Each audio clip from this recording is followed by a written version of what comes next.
नमस्कार मंडळी, तुमचं स्वागत आहे माझं यूट्यूब चॅनलवरती. आणि आज तुम्हाला समजणार आहे की मी माहेरी गेली की माझी कशी मज्जा असते ना, हे सगळं तुम्हाला आजच्या ब्लॉगमध्ये पाहायला मिळणार आहे. त्यामुळे शेवटपर्यंत नक्की पहा.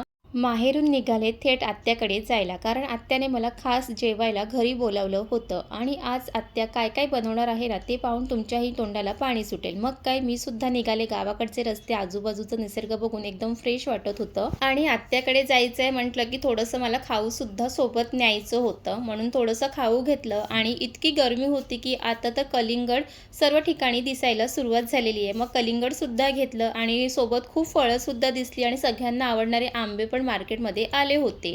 आणि मग काय, बाजूला ज्यूस सेंटर पण दिसलं. मग मस्त थंडगार बीट ज्यूस पिऊन एकदम फ्रेश झाले. आणि हे सगळं घेऊन शेवटी आत्याकडे पोचलो. आणि आत्याने खूप छान असं नाश्ता, कोल्ड्रिंक सुद्धा दिला आणि ते खाल्यानंतर खरंच खूप छान वाटलं. आणि मग आत्या लागली स्वयंपाकाला. आत्या सुद्धा उत्तम स्वयंपाक करते. आणि आत्या आज काय काय स्पेशल बनवणार आहे ते तुम्हाला पुढे व्हिडिओमध्ये समजेलच, म्हणून आजचा व्हिडिओ शेवटपर्यंत नक्की बघा. सर्वात आधी आत्याने वाटण्यासाठी भरपूर असा लसूण सोलून घेतलं होतं. आणि त्यानंतर आतोजी सुद्धा फिश मार्केटला गेले होते. तिथून त्यांनी गोळीचा खारा आणला आणि त्यासोबतच कलेजी सुद्धा घेऊन आले होते आणि चिकन सुद्धा आणलेले. मग काय, आत्याने एक एक करून सर्व प्लेटमध्ये काढून घेतलं. आणि मटणसुद्धा आणणार होते, पण मी आत्याला आधीच कॉल करून सांगितलं की आत्या, मला मटण खायची इच्छा नाही आहे, त्यामुळे तू मटण आणू नको, नाहीतर मग इथे मटणसुद्धा तुम्हाला दिसलं असतं. त्यानंतर मी त्या आत्याने सगळं प्लेटमध्ये छान काढून घेतलं. आणि त्यानंतर मग इथे कलेजीचे जे तुकडे आहेत ते मोठे होते, मग आत्याने बारीक असं कट करून घेतलं. आणि जेव्हा पण घरी चिकन, कलेजी, मच्छी हे सर्व आणलं की ते साफ करणं पण गरजेचं असतं. मग आत्या लागली हे सर्व साफ करून घेण्यासाठी.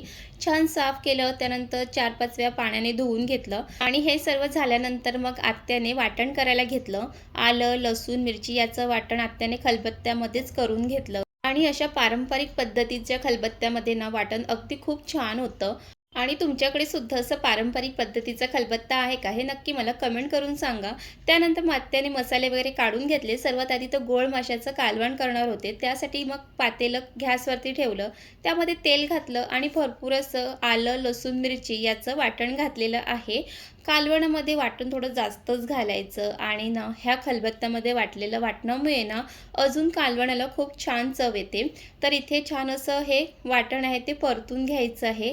आणि आमच्या वंजारी समाजामध्ये ना अशाच पद्धतीने माशाचं कालवण बनवलं जातं. त्यानंतर मात्याने उभा चिरून घेतलेलं टोमॅटो त्यामध्ये घातलं.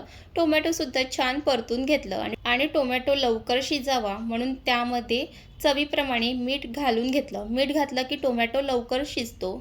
आणि इथे आत्या व्यवस्थित ते टोमॅटो शिजवून घेतलं, कारण टोमॅटो छान शिजले असले की ते कालवणामध्ये त्याचा आंबटपणा उतरतो. आणि तुम्ही आपल्या चॅनलवर नवीन असाल तर नक्की सबस्क्राईब करून घ्या. आणि त्यानंतर मग ते टोमॅटो छान शिजल्यानंतर मग त्यामध्ये घरगुती मसाला, काश्मीरी मसाला, हळद हे सर्व टाकून घेणार आहे. आणि हे सर्व व्यवस्थित तेलामध्ये परतून घ्यायचं आहे. आणि त्या मसाल्याचा छान असा वास यायला लागलं की समजायचं की आपला मसाला खूप छान असा परतून झालेला आहे. आणि हे सर्व करत असताना गॅस मंद आचेवरतीच ठेवायचा आहे. आणि त्यानंतर मग आत्याने स्वच्छ करून घेतलेले गोड माशाचं त्यामध्ये तुकडे टाकले आणि सर्व व्यवस्थित माशाला सर्व मसाले छान लावून घेतलेले आहे. आणि तुम्ही इथे पाहू शकता की किती छान असं रंगसुद्धा आलेला आहे. त्यानंतर मग झाकण झाकून 1-2 मिनिटाची वाफ काढून घ्यायची आहे. आणि त्यानंतर इथे चिंचेचा आंबट घालणार आहे. आणि चिंचेचा आंबट घातला की ह्याचं कालवण खूप छान लागतं, तर नक्की चिंचेचंच आंबट घाला. जर चिंच खात नसेल तर मग कोकम आगळसुद्धा घालू शकतात. आणि मग इथे चिंचेचा आंबट घातल्यानंतर ते छान असं मिक्स करून घ्यायचं आहे. आणि ह्यामध्ये चिंचेचा आंबट आणि त्यासोबतच टोमॅटोसुद्धा घातलेलं आहे, तर हे कालवण मस्त तिखट आंबट असं बनून तयार होते. आणि ह्यामध्ये आमचा घरगुती मसाला घातलेला असताना अजून भाजीला खूप छान चव येते. त्यानंतर जितका रस्सा पाहिजे त्याप्रमाणे आत्याने त्यामध्ये पाणी घातलं, तर छान त्याला उकळ येईपर्यंत इथे कलेजीमध्ये आलं, लसूण, मिरची याचं वाटण टाकून घेतलेले आहे. एका साईडला कढईसुद्धा गरम करायला ठेवलं आहे, त्यामध्ये तेल घातलेलं आहे. तेल व्यवस्थित गरम झालं की मग त्यामध्ये जिरं घातलं. जिरं व्यवस्थित तडतडून द्यायचं आहे। आणि महत्त्वाची टिप्स की कधीही कलेजी सुक्का बनवणार असेल ना की त्याला जिरं आणि ठेचून घेतलेला लसूण याची फोडणी द्यायची। कलेजी सुक्का खूप चवीला भारी होतो। त्यानंतर मग इथे कलेजीमध्ये आलं लसूण मिरची याचं वाटण टाकून घेतलं होतं। त्यासोबतच त्यामध्ये घरगुती मसाला, काश्मीरी मसाला, हळद आणि मीठ टाकून घेणार आहे आणि त्यासोबतच त्यामध्ये थोडंसं गरम मसालासुद्धा घालायचं आहे। आणि आता हे सर्व टाकून घेतल्यानंतर इथं दुसरीकडे ना जे जिरं आणि लसूण टाकून घेतलेले ते सुद्धा छान असं परतून झालेलं आहे। त्यानंतर मग जे मसाले टाकून घेतले ते कलेजीला व्यवस्थित सगळ्या बाजूने लावून घ्यायचं आहे। आणि एकदा तुम्ही अशा पद्धतीने नक्कीच कलेजी सुक्का बनवून बघा, खूप भारी लागतं। त्यानंतर इथे मग जे मसाल्यामध्ये मिक्स करून घेतलेली कलेजी सर्व त्यामध्ये टाकून घ्यायचं आहे आणि लगेच त्यावरती झाकण ठेवायचं आहे आणि 1-2 मिनिटाची छान वाफ काढून घ्यायची आहे आणि त्यानंतर मग सर्व एकदा व्यवस्थित मिक्स करून घ्यायचं आहे। काही जण तर कांदा, टोमॅटो टाकून सुद्धा कलेजी सुक्का बनवलं जातं, पण एकदा तुम्ही ह्या लसणाच्या वाटणातलं हे कलेजी सुक्का बनवून बघा, खूप भारी लागतं। आणि त्यानंतर इथे व्यवस्थित सगळे मिक्स करून झालेलं आहे। त्यावरती मग झाकण झाकून ना त्यावरती पाणीसुद्धा ठेवायचे वाफेकरता, कारण पाणी टाकलं की मग ते छान असं व्यवस्थित शिजलं जातं लवकर। आणि दुसरीकडे गोड माशाचं कालवण ठेवलं होतं करायला, ते सुद्धा उघडून बघूया। तर इथे तुम्ही पाहू शकतात की छान अशी उकळ यायला सुरुवात झालेली आहे आणि ते परत एकदा छान मिक्स करून घ्यायचं आणि परत झाकण झाकून एक 5-7 मिनिटाची उकळ काढून घ्यायची आहे। आणि हे अगदी एक 15 मिनिटामध्ये हे कालवण बनून तयार होते।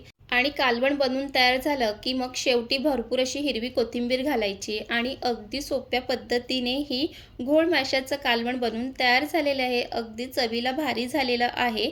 तर तुम्ही सुद्धा एकदा नक्की अशा पद्धतीने माशाचं कालवण बनवा। त्यानंतर मग इथे चिकनसुद्धा फ्राय करायला घेणार आहे। सर्वात आधी तर आत्याने चिकन स्वच्छ करून घेतलं होतं, मग त्यामध्ये लिंबू घातलेला आहे। लिंबू घालायचं, चव खूप छान येते। लिंबू घातलं त्यानंतर मग ते छान मिक्स करून घ्यायचं आहे आणि मग दुसरीकडे तवासुद्धा गॅसवरती ठेवून घेतलेला आहे आणि त्यामध्ये तेलसुद्धा घालणार आहे, म्हणजे एका साईडला तेलसुद्धा गरम होईल। आणि इथे तेल तुम्ही तुमच्याप्रमाणे कमी जास्त घालू शकतात। आणि त्यानंतर त्यामध्ये जिरं घातलं, जिरं व्यवस्थित तडतडून द्यायचं आहे आणि त्यामध्ये भरपूर असं लसूण ठेचून घालायचं आहे। आणि लसूण ठेचून घातलं ना की हे जे चिकन फ्राय आहे ना खरंच खूप छान लागतं। आणि आम्हाला तर आत्याचं हातचं चिकन रस्सा, चिकन सुक्कं, चिकन फ्राय हे सर्व खरंच खूप आवडतं, कारण खूप चवीला भारी बनून तयार होते। तर इथे छान असं हे लसूण परतून घेत आहे, इथे तुम्ही पाहू शकतात। आणि लसणाचा थोडासा रंग बदलला की मग त्यामध्ये घरचा मसाला, घरगुती मसाला, हळद, चवीप्रमाणे मीठ हे सर्व त्यामध्ये टाकून घ्यायचं आहे। आणि त्यासोबतच त्यानंतर इथे चिकनमध्ये सुद्धा मीठ टाकून घेतलेलं आहे आणि गरम मसालासुद्धा घालायचा आहे आणि हे सर्व छान असं तेलामध्ये हे सर्व मसाले परतून घ्यायचं आहे। आणि फोडणीला सुद्धा थोडंसं कोथिंबीर घातलेली आहे। कोथिंबीर घातले की फोडणीला छान असा वाससुद्धा येतो। त्यानंतर मग मसाले छान परतून झाल्यानंतर स्वच्छ करून घेतलेलं चिकन त्यामध्ये घातलेलं आहे आणि त्यानंतर सर्व मसाल्यामध्ये चिकन व्यवस्थित मिक्स करून घ्यायचं आहे। आणि खरंच सांगते, जेव्हा हे आत्या मिक्स करत होती ना इतकं छान असं चिकनमधला वास येत होतं की असं वाटत होतं की कधी हे चिकन फ्राय खाणार आहे। त्यानंतर मग त्यामध्ये पाणी घालायचं आहे। पाणी घातलं की चिकन छान असं शिजलं जातं आणि त्यानंतर मग झाकण झाकून ना एक 5-7 मिनिटं तसंच त्याला ठेवायचं आहे। आणि इथे हे चिकन फ्राय होईपर्यंत दुसरीकडे ठेवलेलं कलेजी सुक्का ते सुद्धा उघडून बघूया। तर इथे पाहू शकतात की छान असं कलेजी सुक्काला पाणी सुटलेलं आहे। ह्यामध्ये अजिबात पाणी घातलं नव्हतं, तरी पण त्यामध्ये पाणी दिसतंय। आणि इथे एक 5-7 मिनिटं परत त्याला झाकून ठेवायचं आहे आणि मध्ये मध्ये ते उघडून असं मिक्स करत राहायचं आहे। आणि त्यानंतर मग हळूहळू यातलं जे पाणी आहे ते घट्ट होत जातं। इथे तुम्ही पाहू शकतात की आता ह्यातलं पाणी खूप असं कमी झालेलं आहे। आणि आता दुसरीकडे जे चिकन ठेवलं आहे ते सुद्धा उघडून बघूया, तर त्यामध्ये सुद्धा पाणी दिसते आणि ते सुद्धा एकदा व्यवस्थित मिक्स करून घ्यायचं आहे। आणि आत्या मस्त जेवण बनवत होती आणि त्यासोबतच आत्या मला जेवणाबद्दल काही टिप्ससुद्धा सांगत होती आणि खूप साऱ्या गप्पा गोष्टीसुद्धा करत होते। आणि प्रत्येक मुलीकडे तर एक तरी आत्या ही असायलाच हवी, कारण आत्या म्हणजे तिचं हक्काचं ठिकाण असतं। आणि त्यानंतर इथे मग आत्याने मध्ये मध्ये इथे कलेजीसुद्धा मिक्स करत होते, कारण ते कढईला लागले नाही पाहिजे। आणि इथे आत्या ते कलेजीतलं जे काही आहे त्यामध्ये ग्रेव्ही ठेवायची नव्हती, कारण ते सुक्कं करायचं होतं। त्यानंतर ते व्यवस्थित सुक्कं होईपर्यंत मग आत्याने ते व्यवस्थित त्याला मिक्स करत राहिलं आणि इथे तुम्ही पाहू शकतात की आत्या किती अगदी प्रेमाने हे सगळं बनवत आहे. आणि त्यानंतर हे कलेजी सुक्कं झालं की वरून मग आत्याने त्यामध्ये गरम मसाला घातला आहे. गरम मसाला शेवटी घातलं की अजून छान कलेजी सुक्क्याला चव येते. आणि गरम मसाला घातला की परत एकदा ते छान असं मिक्स करून घ्यायचं आहे. आणि दुसरीकडे भातसुद्धा ठेवलेला आहे आणि एकीकडे ते चिकन फ्रायसुद्धा होत आहे. आणि गरम मसाला छान मिक्स करून झाल्यानंतर वरून अशी भरपूर कोथिंबीर घातलेली आहे आणि आणि इथे झटपट असं कलेजी सुक्का बनून तयार झालेला आहे. आणि तुम्ही इथे पाहूनच तुम्हाला सुद्धा तोंडाला पाणी सुटलं असेल, कारण चवीला खूप भारी बनून तयार झालं होतं. आणि आता दुसरीकडे ठेवलेलं चिकन फ्रायसुद्धा एकदा उघडून बघूया. आणि इथे तुम्ही पाहू शकतात की चिकनला छान अशी उकळसुद्धा आलेली आहे आणि त्यामध्ये थोडंसं पाणी घातलं की चिकन व्यवस्थित शिजलं जातं. आणि त्यालासुद्धा एकदा व्यवस्थित असं मिक्स करून घ्यायचं आहे. आणि ह्यामध्ये वरून असं मग त्यामध्ये टोमॅटोसुद्धा घालायचं आहे, कारण टोमॅटो घातला का थोडंसं चिकन सुक्काला छान असं आंबटपणा येतो. आणि त्यानंतर मग परत झाकून त्याला 5 मिनिटासाठी ठेवायचं आहे. आणि दुसरीकडे कोथिंबीर घातली होती, तीसुद्धा छान असं मिक्स करून घ्यायचं आहे. आणि तुम्हीसुद्धा एकदा नक्की अशा पद्धतीने कलेजी फ्राय करून बघा, सगळ्यांना खूपच आवडेल. आणि त्यानंतर मग दुसरीकडे जे चिकन ठेवलेलं आहे ते सुद्धा एकदा मिक्स करून घ्यायचं आहे. आणि ह्यामध्ये जे काही पाणी आहे ते सुद्धा कमी होईल. आणि इथे पाहू शकतात की जे चिकन फ्रायमध्ये पाणी दिसत होतं ते सुद्धा कमी झालेलं आहे. आणि चिकन सुक्कासुद्धा ह्या पद्धतीने खूप छान लागतं आणि चिकनसुद्धा व्यवस्थित शिजलेलं आहे. आणि जर तुम्हाला ह्यामध्ये कांदासुद्धा घालायचं असेल फोडणीमध्ये तर तुम्ही घालू शकता, पण एकदा असं वाटणातलं हे चिकन फ्राय करून बघा, छान लागतं. आणि इथे चिकन फ्रायसुद्धा झालेलं आहे, वरून भरपूर कोथिंबीर घालायची आहे. आणि त्यानंतर मग मस्त गरमागरम कलेजी सुक्का प्लेटमध्ये घेतलं आणि कोल्ड्रिंकसोबत मस्त कलेजी सुक्कावरती ताव मारलं. आणि खरं सांगते ह्या पद्धतीचं कलेजी सुक्का खूप चवीला भारी झालं होतं. आणि त्यानंतर मग आम्ही सर्व छान जेवलो. आत्याने खरंच खूप छान जेवण बनवलेलं. आणि त्यानंतर मग जेवल्यानंतर छान असं थंडगार आईस्क्रीमसुद्धा खाल्ली. आणि तुम्हाला आत्याने बनवलेलं कलेजी सुक्का, चिकन फ्राय आणि गोड माशाचं कालवण ह्याची रेसिपी कशी वाटली हे नक्की कमेंट करून सांगा. आणि तुम्हीसुद्धा नक्की ह्या पद्धतीने बनवून बघा. आणि रेसिपी आवडली असेल तर लाईक करा, कमेंट करा, शेअर करा आणि चॅनलला सबस्क्राईब करायला विसरू नका, कारण तुम्हाला असेच छान छान रेसिपी आणि त्यासोबतच ब्लॉगसुद्धा पाहायला मिळतील. आणि पुन्हा भेटूया अशाच नवीन ब्लॉगसोबत. तिथपर्यंत मस्त खा, मस्त रहा.